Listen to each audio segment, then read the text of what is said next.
Hey there, welcome in my lab. I'm Phil. So I realized I've been doing electronic and DIY video. Yeah.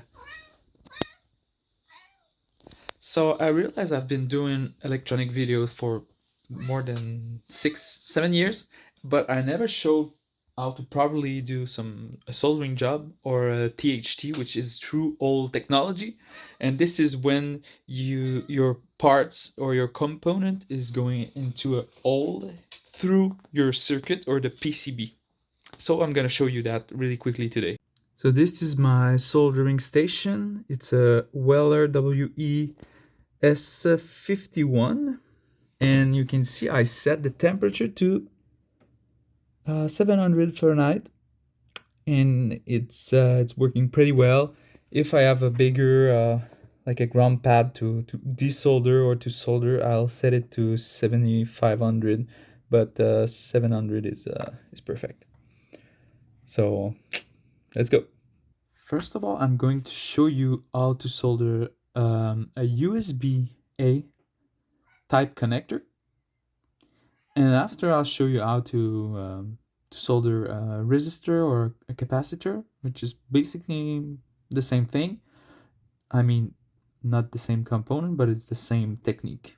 And my special pro tips when doing this: if you place your component and you flip your circuit to solder, most of the time what happens is, well, either the part fall or it's not like flatly aligned on the surface. So I like to use the blue putty, and I squish it on over the part on the PCB and make sure it's flat and well aligned the way I want it. And then we do the soldering job. Make sure the tip of your soldering iron is shiny and warm and hot. Don't touch it, you'll get burned. You may from time to time just clean it. You see the pin here. You may use a third end to hold it comfortably. In my case, this is comfortable. When soldering a multi-leg or a multi-pin connector or component, make sure you solder one pin at a time. And what I like to do is solder the first pin. I didn't really show it, but I applied solder on the tip. I put my soldering iron on the hole, and I try to touch the pad as well as the pin of the component.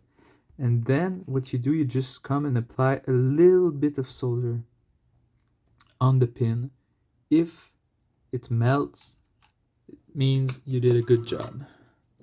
So we're going to inspect that soldering job, and it's shiny. It's in the shape of a cone. That's great. I'll remove that. And one pin is soldered, so the part should stick easier on the PCB. And what I like to do is solder the last part. So I'm going to take my time here and explain. Applying solder to the tip. Put the tip on the pad as well as the pin, and just apply. You wait for 1 second. You don't want to overheat your component. This is not the end of the world. If I was soldering a heat sensitive component like a tantalum capacitor or a semiconductor, well, it could end up terribly. So I'll finish the job here. And there's nothing bad with using a magnifying glass. I don't have the sharp eye I used to have when I was young. When I was way younger.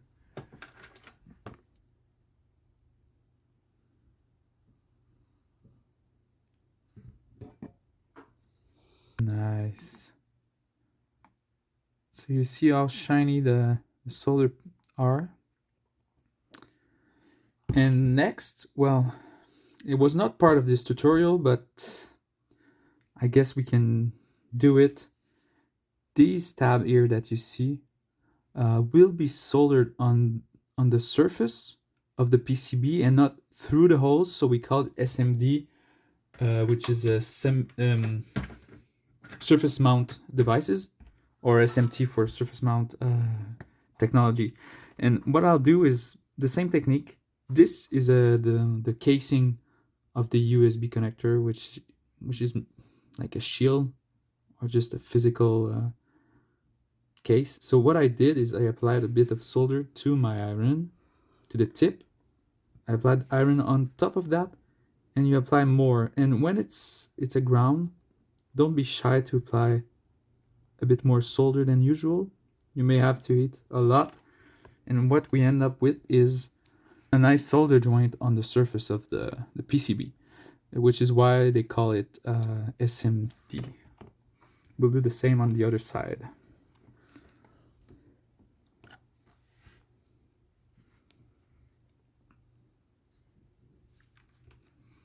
And some people will say, well, it's not really useful what you're doing here because it's not connected anywhere. But this joint, that will just help to reduce the stress on like connecting and disconnecting multiple time this connector.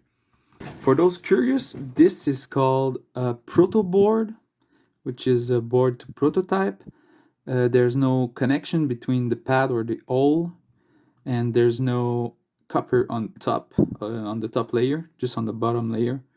It's cool to prototype and assemble circuit really quickly, but if you're doing a more complex design, using these can end up like being a real mess. Make sure you plan out your design.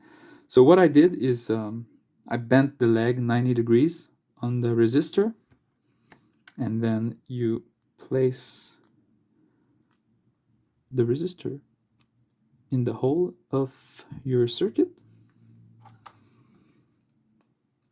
Blue putty on top, make sure it's flat and stick in place. Clean the tip. I have a metal sponge, but you can use the regular sponge. Make sure you apply some water to it. So apply a small amount of solder on the tip. Touch the pad. It's better to go under if you're working vertically, because heat will go up. So just apply a tiny amount. If it melts, you did the right job. And it's fairly quickly, no more than 5 seconds on a pad.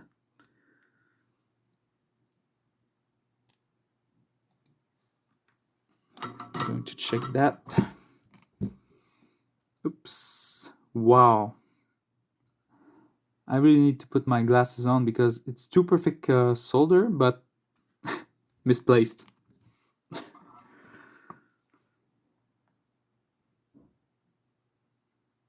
Get a chance to try it again. 1, 2. 1, 2. That's it.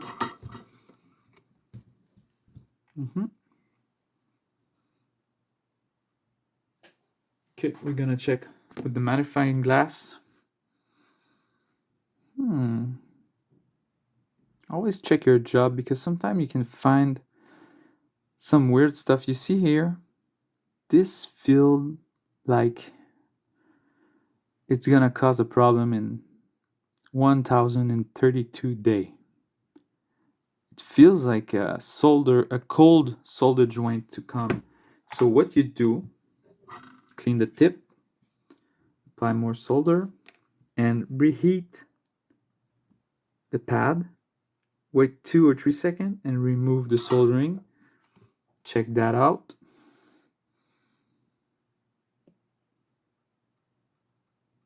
Now it's fine. Yeah, better. And what you do, this is called a flush cutter. So you just go over the solder joint, not too close because you don't want to break the solder joint, and you cut the leg of your component. Like, it's as easy as that, and the most complicated part is to hold your component in place. And with this technique, the blue putty, like soldering, will be so easy. I hope this helped, and see you next time for another tutorial or a crazy project. Ciao. Son, how do you push stop on that?